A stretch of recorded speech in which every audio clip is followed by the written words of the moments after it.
Toca no quadro. Toca no quadro.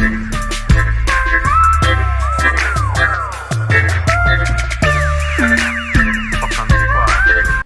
Salve galera, sejam bem-vindos e bem-vindas aos nossos portais de aprendizagem e hoje estamos aqui para trabalhar um pouquinho sobre um conceito da química muito importante, chamado de propriedades coligativas.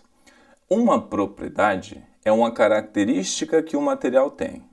Uma propriedade geral, todo mundo tem essa característica. É possível encontrar dois materiais diferentes com essa mesma característica.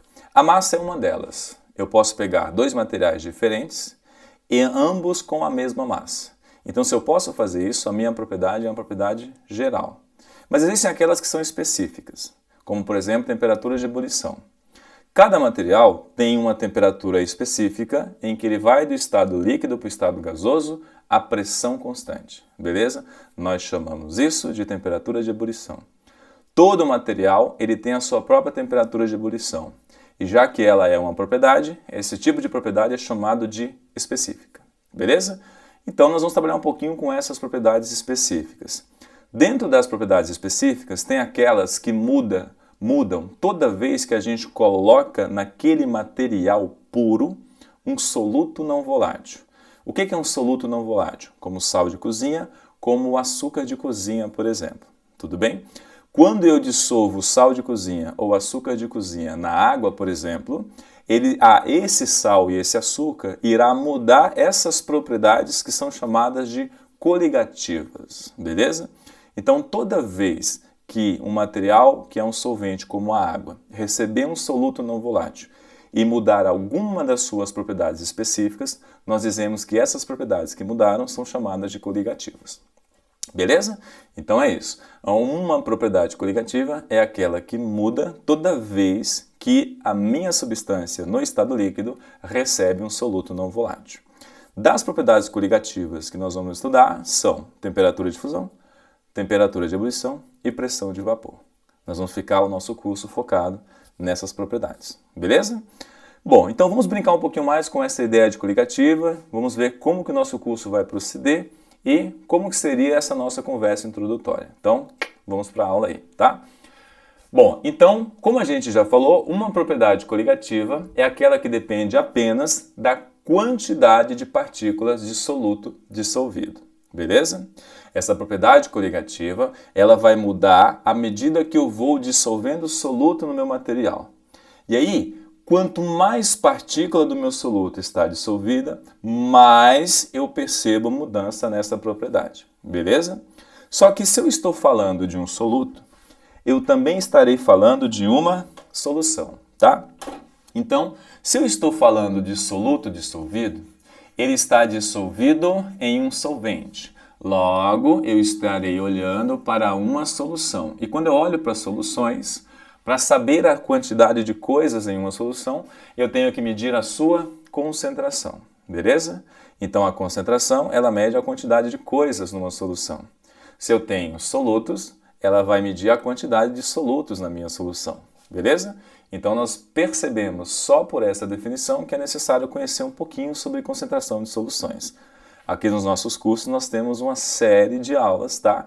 Em dois cursos, um de concentração de soluções e um curso que fala sobre propriedades de soluções. Então você tem muita coisa legal lá e as concentrações todas que existem são possíveis do jeito mais simples e aprofundado, vocês encontram lá, beleza? Então saber de concentração é um conceito básico para entender propriedade coligativa, tá?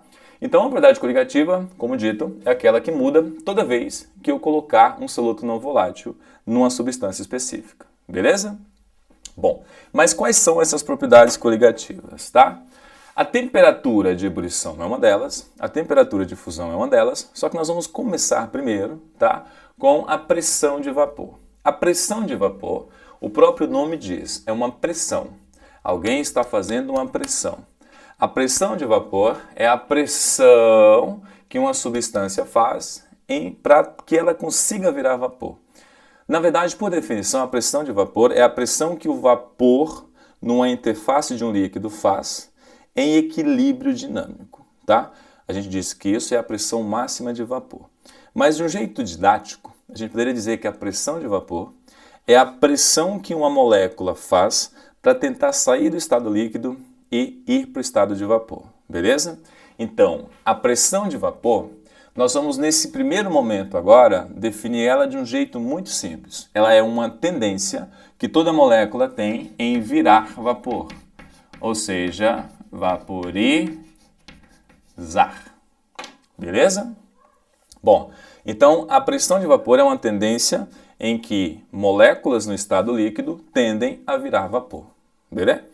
Bom, a temperatura de ebulição, ela é uma outra propriedade, tá? E ela também é coligativa porque ela muda devido à presença de um soluto não volátil. A temperatura de ebulição é a transição entre o estado líquido e o estado gasoso, beleza? Todo material tem uma temperatura em que as moléculas vão do estado líquido para o estado gasoso, tudo bem? Em equilíbrio dinâmico. A tendência em ir para o estado gasoso acaba sendo igual à tendência em voltar para o estado líquido. Quando isso ocorre em equilíbrio dinâmico, nós chegamos na temperatura de ebulição. Geralmente, quando nós encontramos a temperatura de ebulição, ela será uma temperatura constante, porque durante esse processo, a energia excedente do sistema é usada apenas para mudar de estado, beleza? Quando isso ocorre, essa temperatura, para que ela permaneça constante, nós não podemos mexer com as outras variáveis de estado do sistema. E a principal dela é a pressão. Então, a temperatura de ebulição é a temperatura na qual o material no estado líquido vai para o estado gasoso. Essa temperatura fica constante e a pressão também.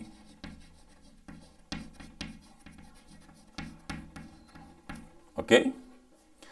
A temperatura de ebulição, ela é uma condição exclusiva de cada material. Todo material tem a temperatura na qual ela vai do estado líquido para o estado gasoso, a pressão constante, tá? A temperatura de fusão também é uma característica específica do material, tá? Ela é uma temperatura na qual o material sai do estado sólido, vai para o estado líquido. Essa temperatura também é constante. Essa transição ocorre à temperatura constante. E eu tenho que fazer com que outra variável de estado no sistema também permaneça constante, que é o caso da pressão. Então, por definição, as temperaturas de fusão e ebulição são transições de estado que ocorrem a temperatura e pressão constante, beleza? A pressão de vapor é uma mudança no sistema, ou seja, uma medida do sistema que mostra para mim a tendência que o material tem em virar vapor, beleza? A temperatura de ebulição, ela mostra para mim uma temperatura específica para o material em que as moléculas vão do estado líquido para o gasoso, a pressão e temperatura constante. A fusão, ela mostra para mim uma temperatura específica do material em que as moléculas vão do estado sólido para o líquido, a temperatura e pressão constante. Então, essas são as definições que nós temos de pressão de vapor, temperatura de ebulição e temperatura de fusão, tá? Elas vão ser as nossas propriedades, que são exclusivas do material, e elas vão sofrer perturbações toda vez que eu jogar alguma coisa nesse material. E essa coisa, se ela se dissolver nesse material, ela vai provocar um efeito coligativo. Beleza? E esse efeito coligativo, para eu saber o que acontece com ele, se ele é muito intenso ou pouco intenso, eu vou monitorar como que essas coisas mudaram. Então, essas coisas que mudam devido ao efeito coligativo são propriedades do material. E se elas mudam devido ao efeito coligativo, são propriedades coligativas. A primeira que nós vamos ver é a pressão de vapor, beleza? Aqui nós temos um sistema, e esse sistema ele é muito simples. Temos um recipiente aqui, ele pode ser um vidro, um recipiente metálico, e aqui dentro nós colocamos um líquido puro, ok? Aqui nós temos um líquido puro. Poderia ser água, mas vamos dizer que é um líquido puro, tá? Aqui nós temos uma fonte onde nós podemos colocar calor nesse líquido puro e aquecer. Aqui nós temos um medidor de pressão e um medidor de temperatura, ok?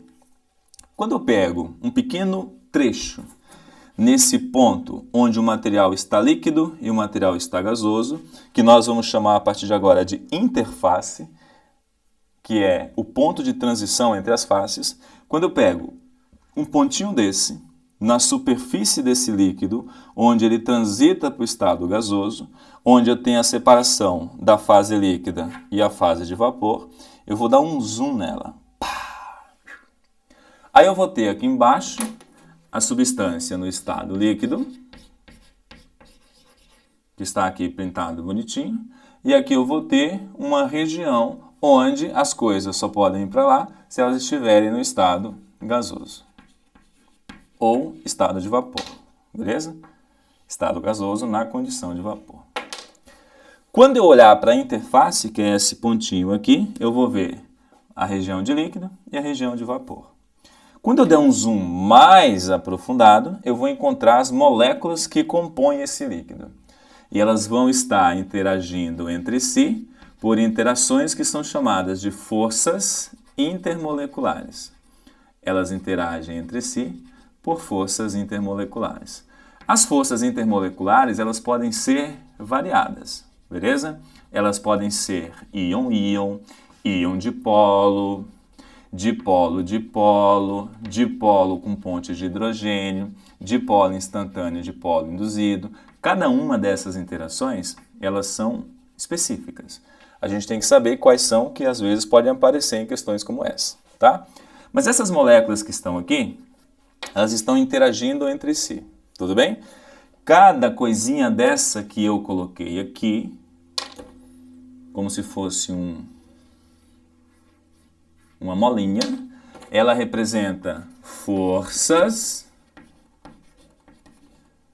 de interação, forças de interações, porque ocorre entre moléculas.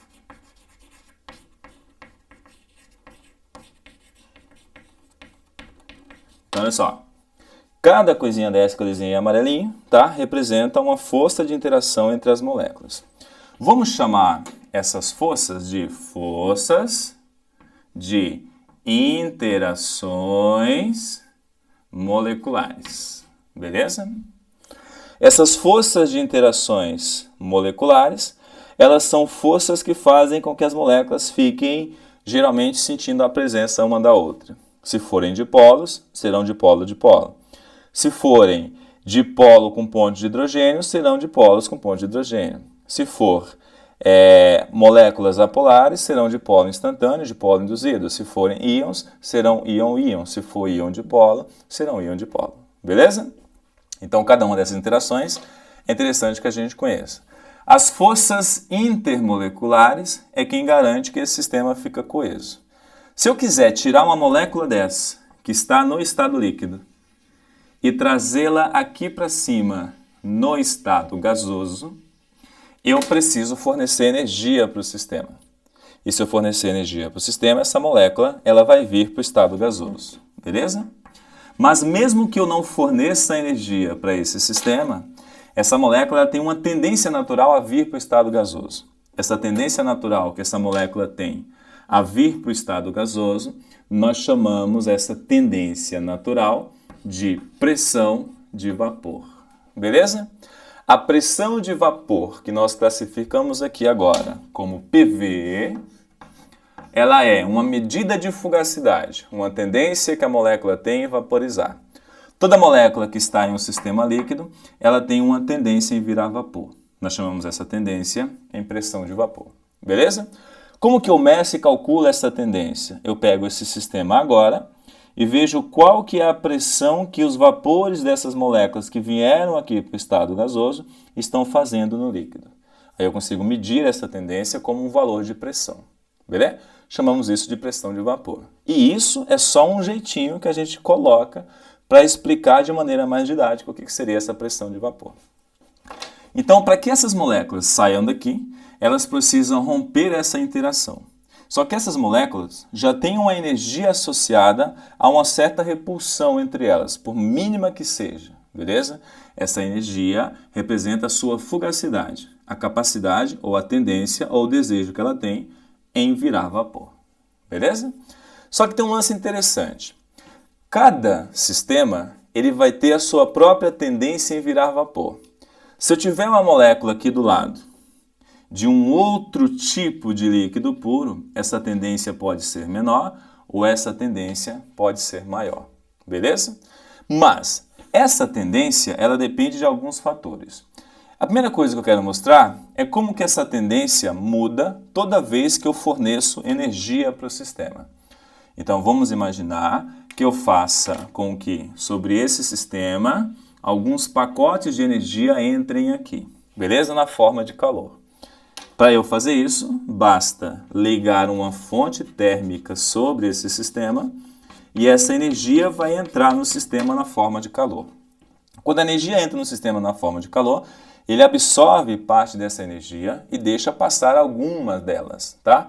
Mas a que ele absorve faz com que o sistema fique extremamente agitado termicamente.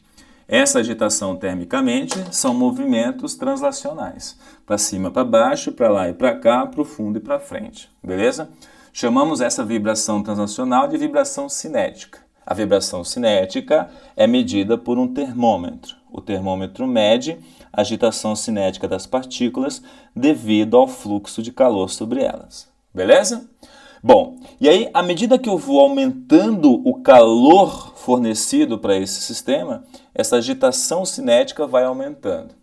E quanto mais essa agitação cinética vai aumentando, mais a temperatura desse sistema vai aumentando.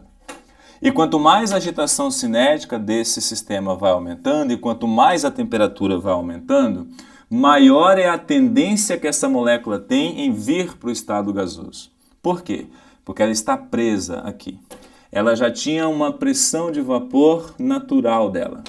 Quando eu forneço calor, ela vibra, mas vibra tanto que essa força que mantém elas coesas pode ser que ela não vá resistindo. E ela vai aumentando, aumentando essa tendência a escapar, vai aumentando, vai aumentando, vai aumentando, vai aumentando, até que algumas dessas moléculas começam a ir para o estado gasoso. Beleza? Não que elas não tenham ido já, elas já foram algumas para o estado gasoso, mas a facilidade que essas moléculas têm para o estado gasoso vai aumentando cada vez mais, vai aumentando cada vez mais, vai aumentando cada vez mais, vai aumentando cada vez mais. À medida que o calor e a temperatura vai aumentando no sistema, tá? Essas moléculas vão aumentando cada vez mais a tendência em escapar, a tendência em virar vapor. Quando essas moléculas forem aumentando a tendência em virar vapor, haverá um momento que essa tendência vai deixar de aumentar. Mas até a gente chegar nesse momento, vamos criar um seguinte critério. Essa pressão de vapor ela sempre vai aumentar à medida que a energia cinética ou temperatura do sistema for aumentando. No início, essa molécula não tinha uma pressão de vapor zero.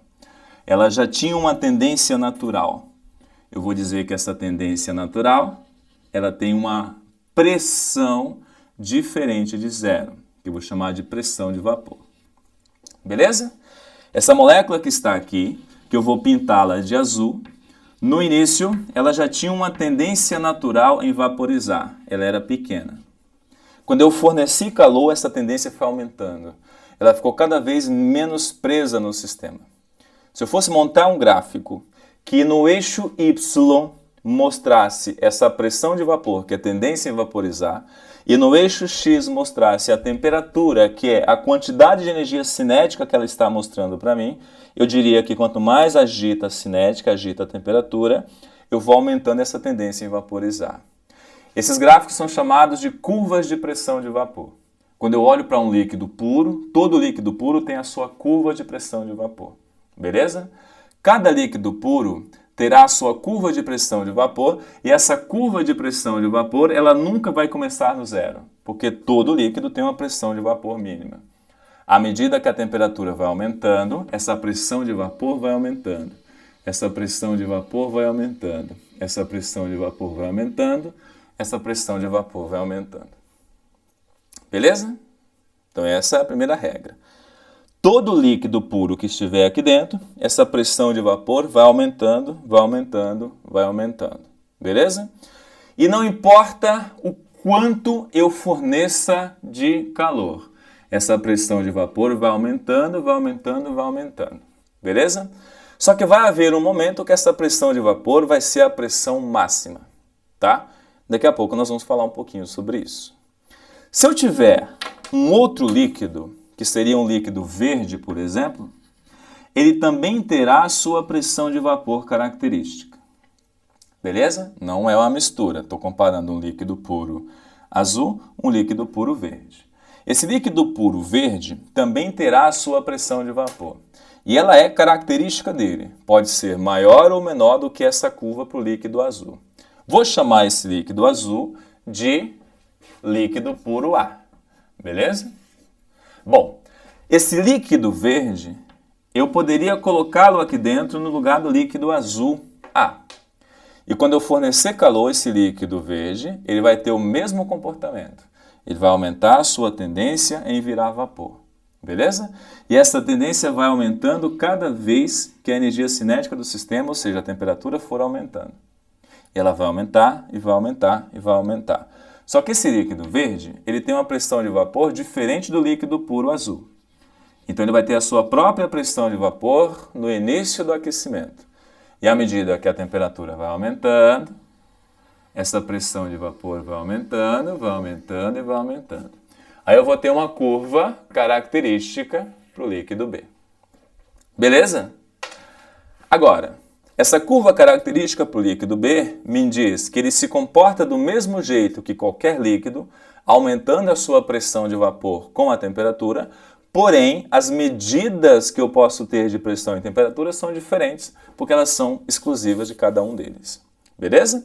Então, o que vai acontecer é que toda vez que eu tiver líquidos, nós vamos ter que a sua pressão de vapor, que é a tendência a vaporizar, vai aumentar a cada acréscimo de calor que eu fornecer para o sistema. Esses mapeamentos da pressão de vapor em função da temperatura, nós vamos chamar isso de curvas de pressão de vapor. E elas vão mostrar para a gente algumas coisinhas a partir de agora. Beleza? Antes de eu mostrar algumas coisinhas, nós vamos agora usar aquelas curvas de pressão de vapor para classificar aquelas duas substâncias A e B do ponto de vista termodinâmico. Elas podem ser mais ou menos voláteis, ter maior ou menor pressão de vapor, ser mais fácil de vaporizar, ser mais difícil de vaporizar, ou ter, por exemplo, beleza, a capacidade de resistir bastante a tensões intermoleculares. Ou seja, moléculas que têm muita interação intermolecular, é muito mais difícil fazer com que elas mudem de estado. Eu consigo olhar para aqueles dois gráficos e dizer se A e B, entre A e B, quem tem maior e menor dificuldade, quem tem maior ou menor temperatura de ebulição. E aí, do ponto de vista prático para o vestibular, você tem que bater o olho em um gráfico como esse e saber informar para a questão todas essas características que nós discutimos para A e B. E é o que nós vamos fazer no nosso curso de propriedade coligativa. Então agora vamos para a parte prática, em que a gente pega essa propriedade, que é a pressão de vapor, e usa ela para alguma coisa importante. Então, bora lá para a nossa aula.